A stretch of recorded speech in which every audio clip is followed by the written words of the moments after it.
No filme Paróquia em Comunicação, você acompanhou um evento da Semana da Comunicação numa paróquia. Este filme trabalha a comunicação entre as pastorais e motiva para a necessidade de organizar a Pastoral da Comunicação nas paróquias, a PASCOM. E você deve se perguntar, mas onde se fundamenta a Pastoral da Comunicação? É sobre isso que a Neide e eu vamos conversar com as irmãs paulinas Helena Corazza e Joana Puntel, do CEPAC, Serviço à Pastoral da Comunicação. Irmã Joana Puntel é jornalista, doutora, pesquisadora, professora e autora de diversos livros na área da comunicação.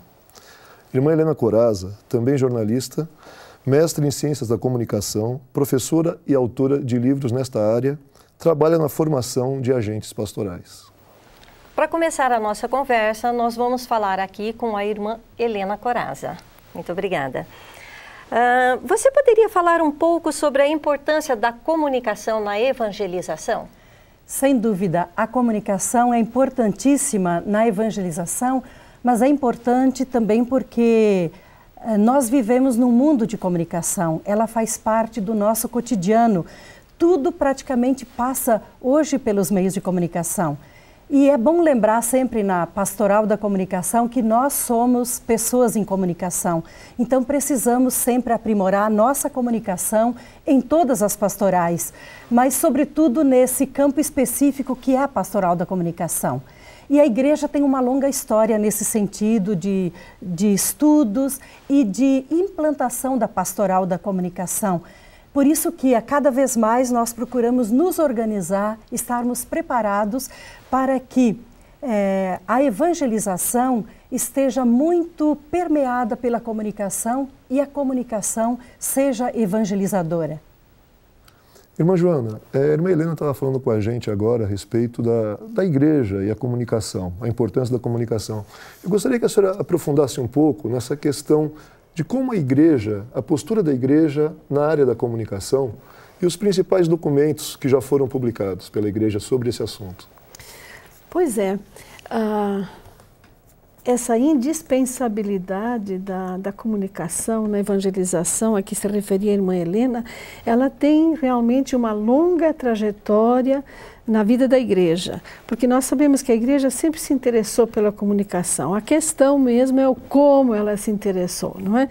E nós podemos perceber, através dos próprios documentos da igreja, uma evolução no pensamento do magistério da igreja, em que a igreja vai se abrindo aos poucos e nos próprios documentos vão demonstrando o quanto, por exemplo, hoje a gente pode dizer que a postura da igreja é uma postura assim progressiva, num sentido que ela até chega a insistir que as pessoas, os membros da igreja, quem trabalha na igreja, estudem a comunicação, não simplesmente usem os meios, mas possam compreender o que é a comunicação.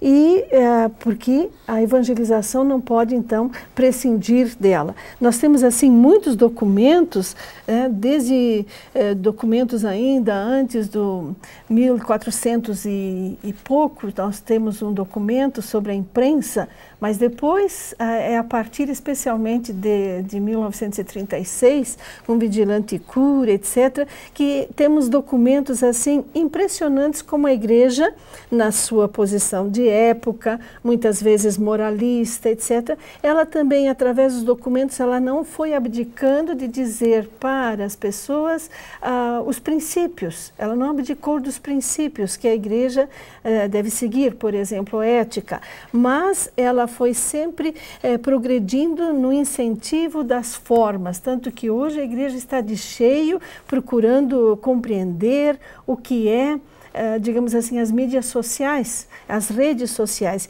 E aqui, justamente, uma questão de grande importância e que nós encontramos nos próprios documentos da igreja, né? Por exemplo, Igreja e Internet, Ética na Internet, que são bastante atuais, e esse Comunicação Social na Igreja, que traz todos os documentos da igreja, é algo assim imprescindível na pastoral da comunicação para se entender qual é realmente a posição da igreja, não simplesmente somente como conceito, mas o que a igreja está pedindo que uma pastoral da comunicação faça, porque não é simplesmente fazer comunicação ou fazer, digamos assim, a pastoral da comunicação. É compreender, analisar, estudar para você entender quem é o sujeito hoje e, portanto, desenvolver uma pastoral da comunicação. Como é que os agentes pastorais conseguem e de que forma eles podem adquirir tudo isso? Então, uma das questões é a formação, uma das questões básicas que se insiste na igreja, desde os primeiros documentos, desde a época da imprensa, sempre a igreja se preocupa com a formação do receptor, dos ouvintes, dos leitores, hoje dos internautas, mas nós falando de pastoral da comunicação, a igreja está organizada e também insiste muito na formação das pessoas, daquelas pessoas que fazem parte das equipes. Então, claro, uma pastoral ela tem que ser organizada e no seu planejamento é preciso contemplar a formação das pessoas, para que elas conheçam tudo isso dos documentos da igreja, que elas conheçam o que a igreja fala, a postura, como interagir, que se conheça, que, enfim, não é preciso que sejam todos profissionais, mas que haja um profissionalismo, que as pessoas saibam no que produzem, também produzir bem, animar as comunidades. Então, é toda uma formação que se faz necessária para que o agente da pastoral da comunicação tenha condições de interagir na comunidade e na sociedade, porque a pastoral da comunicação, ela tem essa dimensão social de interferir na opinião. A comunicação, ela cria opinião, então é importante também a imagem da igreja. O documento 59 da CNBB aqui do Brasil, que é de 97, trabalha inclusive essa questão da imagem pública da igreja, como então a igreja, o agente de pastoral precisa estar preparado para isso. Fala da formação, que é dos agentes de pastoral, mas que é dos os religiosos, os sacerdotes, os seminaristas. Toda a liderança na igreja precisa estar preparada. Então, esse é um ponto que precisa estar no planejamento, que é recomendado e que, naturalmente, aí, a sua equipe aí precisa se empenhar também. E sempre a formação, ela nunca é acabada. Então, nós temos que estar sempre buscando nos preparar, buscando novas coisas, buscando colaboração, acompanhando esse pensamento, essa evolução também da comunicação. Irmã Joana, a senhora comentou vários documentos da igreja a respeito da comunicação, documentos também de muitos séculos, documentos antigos e documentos mais recentes. Eu queria que a senhora se detesse um pouquinho, falasse um pouquinho mais sobre esse documento de Aparecida, que foi o resultado da Conferência Geral do Episcopado Latino-Americano e do Caribe. O que esse documento contribuiu na área da comunicação? Contribuiu e muito. E a gente, então, precisaria levar em conta, Fúlvio, essa questão de uma certa progressividade. Por exemplo, no documento de Medellín, a comunicação foi tratada como meios de comunicação. Depois, em Puebla, foi tratada comunicação social. Para quem estuda e faz uma pesquisa mais aprofundada, vai percebendo o conceito da igreja, que vai entendendo que comunicação não é reduzida a meios. Então, depois vamos encontrar no documento de Santo Domingos, comunicação social e cultura. E chegamos, enfim, ao documento de Aparecida, onde nós temos pastoral da comunicação. E essa pastoral da comunicação, todo mundo pode encontrar no documento, os números 484 a 490, e aí alguém pode concluir, mas são só 6 artigos, mas são artigos de muito peso. Em primeiro lugar, a gente percebe que essa conferência de Aparecida compreendeu que a comunicação é um elemento articulador da mudança e das mudanças que existem hoje. Depois, antes de dar pistas e diretrizes para o que fazer, o documento tem um convite que é de extraordinária importância e que diz assim: é importante conhecer e valorizar a nova cultura da comunicação. Olha, conhecer, valorizar, nova cultura, comunicação, Cada palavra dessas tem um conceito muito profundo e só esse é uma plataforma que serve para um decolar, digamos assim, qualquer pastoral da comunicação, porque significa que está situando a pessoa na sociedade hoje, acompanha a evolução acadêmica, a evolução dos paradigmas, etc. Quer dizer, você vai encontrar o sujeito que está aí, não tanto aquele que eu quero encontrar. E encontrando o sujeito que está aí, a pastoral da comunicação vai então desenvolver esse diálogo entre fé e cultura. Depois o documento então dá algumas pistas muito importantes, algumas diretrizes que podem ser levadas em conta na pastoral da comunicação. A gente sabe aí da importância das equipes, dos agentes da PASCOM, mas há uma característica ou existe um perfil para cada pastoral? É claro que quem faz comunicação precisa, antes de tudo, acreditar na comunicação, amar a comunicação. Então, a própria igreja coloca algumas características que eu quero misturar um pouco as características, um pouco com a missão também das equipes. Né? Então, se coloca que é importante, claro, você não faz aquilo que não ama, não acredita. Então, é importante que quem se coloca nessa pastoral tem essa vontade, pelo menos, né, de se comunicar, de ajudar a comunidade a se comunicar bem. Pessoa capaz de vibrar pela missão. A gente não contagia quando a gente não vibra por aquilo que faz, né? Pessoas que tenham capacidade de escuta e de diálogo. A gente pensa que comunicação é só saber falar, mas é, antes de tudo, saber escutar, perceber as realidades, né? Então, capacidade de dialogar e de dialogar não só com os iguais, mas interagir com a diversidade. Nós temos, é muito difícil às vezes a gente conversar, entrar em acordo com quem pensa diferente ou contra a gente, né? Mas o agente de pastoral precisa se empenhar nesse sentido para dialogar. Por quê? Porque a comunicação precisa unir, precisa reunir as pessoas, né? E não pode ter essa coisa de ficar dividindo, né? Também capacidade na busca de soluções. Nós sabemos que a pastoral da comunicação ela tem muitas dificuldades, né? Então não adianta você colocar no seu foco a dificuldade, tem que buscar soluções, né? O que eu posso fazer? Buscar juntos soluções. Também é muito importante estar aberto para aprender sempre. Comunicação é alguma coisa... O mundo de hoje ele está em constante mudança, então nós não podemos nunca nos acomodar naquilo que sabemos, naquilo que já fazemos bem, mas sempre essa abertura. Também uma das recomendações que a igreja coloca, nós colocamos também neste livro Pastoral da Comunicação, Diálogo entre Fé e Cultura, é cultivar a espiritualidade. Então é importante que os agentes de pastoral cultivem a espiritualidade, né? Que planejem estrategicamente. É importante planejar, porque toda ação, você pode ter um conhecimento maravilhoso, mas também se não tem uma organização, um planejamento, até de como envolver a comunidade. Então essas são algumas características que a gente coloca do agente da pastoral da comunicação. A gente tem visto que é bastante importante a formação desse agente pastoral da comunicação. Ele tem que ter uma boa formação. Eu queria que a irmã Joana falasse um pouquinho então sobre o CEPAC, Serviço Pastoral da Comunicação. De que maneira o CEPAC contribui para a formação desses agentes da Pastoral da Comunicação? Pois bem, em poucas palavras, né? Já o título de Serviço à Pastoral da Comunicação.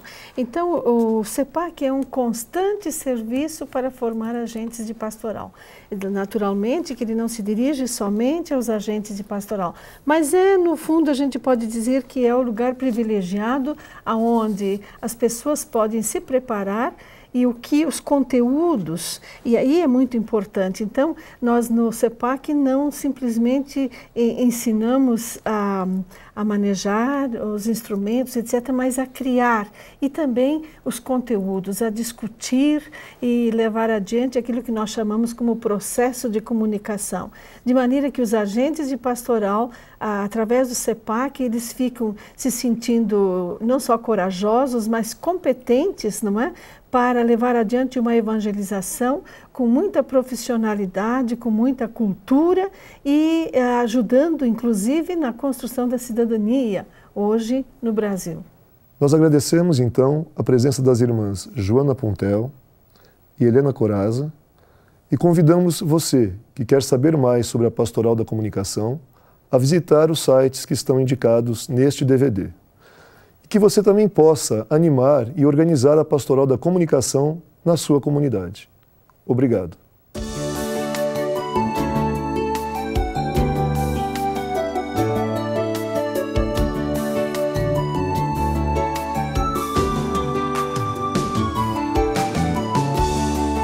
Comunicação para encontrar as pessoas.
Vos louvamos pela vossa comunhão,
desejar.